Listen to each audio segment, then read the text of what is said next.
안녕하세요. 날마다 주께로 1월 14일 큐티 가이드입니다. 오늘 함께 보실 말씀은 마태복음 6장 16절에서 24절까지의 말씀입니다. 금식은 유대인들의 경건 생활에서 빠질 수 없는 요소이며 모습임을 우리는 아주 잘 알고 있습니다. 이 금식은 외부인들의 눈에는 유대인들의 특징처럼 보여지게 되는데요. 그렇다면 이 금식의 목적은 무엇일까요? 금식을 말씀하신 예수님의 의도는 무엇인지 함께 말씀을 살펴보고 은혜를 나누기 원합니다. 1번입니다. 예수님은 어떻게 금식하라고 말씀하십니까? 17절에서 8절입니다. 너는 금식할 때에 머리에 기름을 바르고 얼굴을 씻으라. 이는 금식하는 자로 사람에게 보이지 않고 오직 은밀한 중에 계신 내 아버지께 보이게 하려 함이라. 은밀한 중에 보시는 내 아버지께서 갚으시리라. 예수님은 금식하는 자에게 머리에 기름을 바르고 얼굴을 씻으라고 말씀을 하십니다. 기름으로 머리를 손질하고 그 얼굴에 씻는다는 것은 어떤 의미일까요? 얼굴의 분위기를 감춘다라는 겁니다. 그러니까 즉 금식은 티를 내지 않는다라는 것이죠. 금식하여 기도한 일을 드러내지 않는 것이 중요하다라고 예수님께서 말씀을 하십니다. 머리에 기름을 바르고 얼굴을 씻는 것은 마치 축하를 하기 위하여 즐거워하는 모습으로 가꾸기 위한 모습과 같습니다. 즉 금식하여 기도하는 일은 힘들고 어려운 것이 아니라 마치 축하받고 기뻐해야 할 모습이다라는 것을 분명히 가르쳐주고 계심을 보게 됩니다. 2번입니다. 예수님은 보물을 어디에 쌓아두라고 말씀하십니까? 19절 20절입니다. 너희를 위하여 보물을 땅에 쌓아두지 말라. 거기는 좀과 동독이 해하며 도둑이 구멍을 뚫고 도둑질하느니라. 오직 너희를 위하여 보물을 하늘에 쌓아두라. 거기는 좀이나 동독이 해하지 못하며 도둑이 구멍을 뚫지도 못하고 도둑질도 못하느니라. 땅이 아니라 하늘에 보물을 쌓을 것을 말씀하시면서 우리의 시선이 분산되지 않고 한쪽으로 한 방향으로 향하기를 주께서 말씀하시고 그 눈을 가질 것을 의미합니다. 그러면서 동시에 말씀하시죠. 하나님과 재물을 동시에 섬길 수 없다라는 사실도 분명하게 말씀을 하십니다. 즉 예수님은 보화, 눈, 이 종이라는 다른 소재들을 잘 섞어 이야기하시면서 제자가 가져야 할 첫 번째 성구안이 필요하다라는 것이죠. 우리의 시선이 어디를 향하고 있는지, 우리의 눈빛이 어떠한 눈빛을 가지고 있는지, 어디에 마음을 잘 빼앗기게 되는지를 살펴보고 그것으로부터 마음을 지킬 수 있어야 된다라고 말씀하시고 권면하심을 보게 됩니다. 3번입니다. 예수님은 하나님과 재물에 대해 어떤 태도를 가지라고 말씀하십니까? 24절입니다.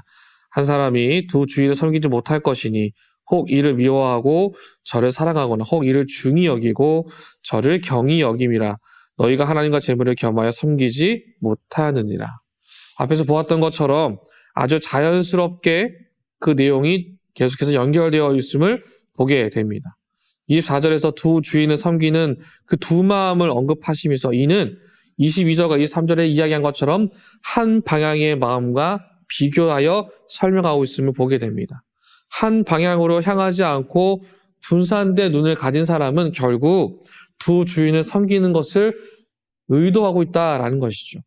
마음은 아니라고 하지만 사실 그 마음속에 갇혀 있다라는 겁니다. 그래서 24절에 한 사람이 두 주인을 섬기지 못한다라고 분명하게 기록을 하고 있죠. 불가능한 사실을 나타내고 있는 겁니다. 현대 사회에서 가장 많이 우리가 고민해야 할 부분이 이 부분임을 우리는 보게 됩니다. 우리의 마음과 우리의 생각과 우리의 눈빛이 하나님의 복음과 나의 삶의 현장에서 어떠한 시선을 가져야 할지, 무엇이 더 중요한지를 놓고 기준점을 갖는 것이 굉장히 중요하다는 것을 이 본문은 우리에게 도전하고 있다라는 것이죠.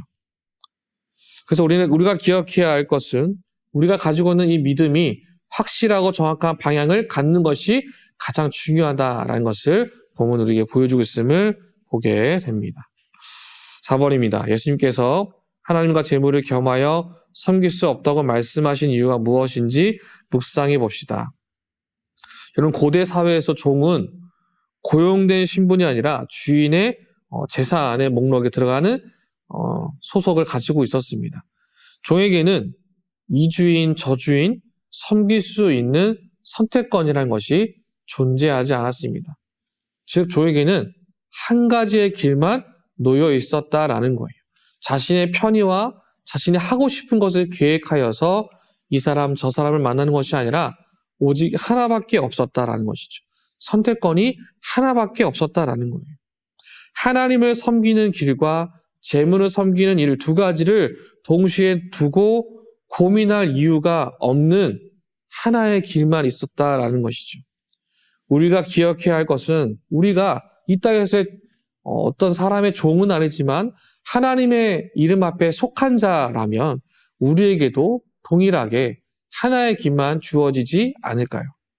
24절에서 처음으로 하나님이라는 단어가 나타나면서 결국 부가 우리의 마음을 악하게 할 것이다라고 예측하는 것이 아니라 사람이 하나님을 섬기지 않는 대신 선택하는 대상이 있는데 그것에 마음을 빼앗기면 결국 하나님을 대적하게 될 것이다라는 것. 하나님을 멀리하게 될 것이다라는 것이죠.